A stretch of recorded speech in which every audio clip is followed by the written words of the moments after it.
बिहार की सियासत एक बार फिर से करवट ले रही है। ऐसा हम इसलिए कह रहे हैं क्योंकि 2020 बिहार विधानसभा चुनाव में सीमांचल में राजद को तगड़ा झटका देने वाली असदुद्दीन ओवैसी की पार्टी AIMIM अब उन्हीं के साथ गठबंधन की तैयारी में है।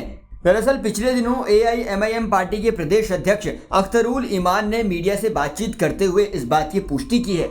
उन्होंने कहा कि सांप्रदायिक ताकतों को सत्ता से दूर रखने के लिए एक बड़े गठबंधन की जरूरत है। इसी सोच के तहत ओवैसी ने तेजस्वी और राहुल से बातचीत करना भी शुरू कर दिया है। अब सवाल यह है कि ओवैसी ने यह पहल क्यों की है? क्या वो सच में NDA के खिलाफ एकजुट विपक्ष बनाना चाहते हैं या ये सिर्फ एक राजनीतिक चाल है ताकि ओवैसी की पार्टी पर बीजेपी की बी टीम होने के आरोप हट जाएं? फिलहाल आने वाले दिनों में यह तस्वीर और साफ हो जाएगी। वैसे भी विपक्षी ओवैसी को बीजेपी की बी टीम का टैग देते आए हैं। इसकी सबसे बड़ी वजह पिछले चुनाव के वो आंकड़े हैं जहां पर ओवैसी ने बिहार के सीमांचल क्षेत्र की 24 सीटों पर आरजेडी और कांग्रेस का खेल बिगाड़ दिया था। इन सीटों पर अधिकांश मुस्लिम आबादी बहुसंख्यक है।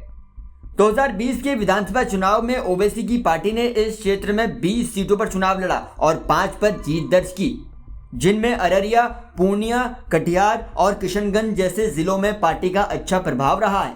लेकिन ओवैसी की पार्टी के मैदान में उतरने से राजद और कांग्रेस को नुकसान हुआ था और कई सीटें NDA के खाते में चली गई थी। हालांकि चुनाव के बाद ओवैसी को भी इसका नुकसान झेलना पड़ा था। ठीक चुनाव के नतीजों के बाद उनकी मेहनत का फल आरजेडी ने खाया। उनके 5 में से 4 विधायक मोहम्मद इजहार असफी, शाहनवाज आलम, सैयद रुकनुद्दीन, अजहर नईमी राजद में शामिल हो गए। इसमें बिहार में ओवैसी की पार्टी से अख्तरुल ईमान पार्टी के इकलौते विधायक हैं और उन्हें ही प्रदेश अध्यक्ष की जिम्मेदारी भी मिली है। हाल ही में जब ओवैसी ने बिहार का दौरा किया तो उन्होंने 50 सीटों पर चुनाव लड़ने की बात कही थी।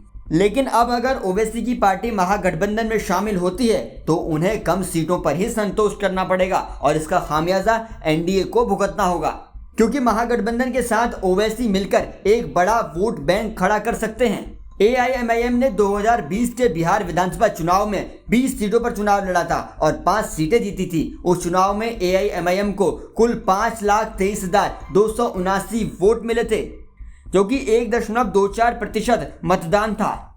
राजनीतिक पंडित मानते हैं अगर आरजेडी और कांग्रेस AIMIM के महागठबंधन में शामिल होने के प्रस्ताव को गंभीरता से नहीं लेते हैं तो फिर से राजद और कांग्रेस को नुकसान झेलना पड़ेगा। ओवैसी कह चुके हैं कि वो इस चुनाव में कम से कम 24 सीट जीतने का टारगेट लेकर चल रहे हैं और बिहार की 240 सीट में से 100 सीट पर चुनाव भी लड़ेंगे। ऐसे में फिर तेजस्वी और राहुल को नुकसान हो सकता है और अगर ऐसा हुआ तो इसका सीधा फायदा बीजेपी को ही मिलेगा। और यही वजह है कि फिर से विपक्षी ओवैसी को बीजेपी की बी टीम का टैग भी देंगे। सवाल ये भी है कि क्या इस बिहार चुनाव में ओवैसी के सिर से बीजेपी के बी टीम होने का टैग छूट जाएगा? ये तो आने वाला समय ही बताएगा। आपको क्या लगता है, क्या तेजस्वी यादव और राहुल गांधी को ओवैसी की बात मान लेनी चाहिए?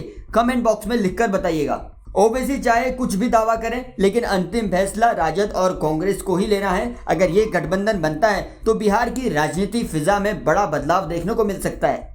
बिहार समेत देश की राजनीति की ताज़ा अपडेट खबरों के लिए आप जुड़े रहिए जनसत्ता के साथ।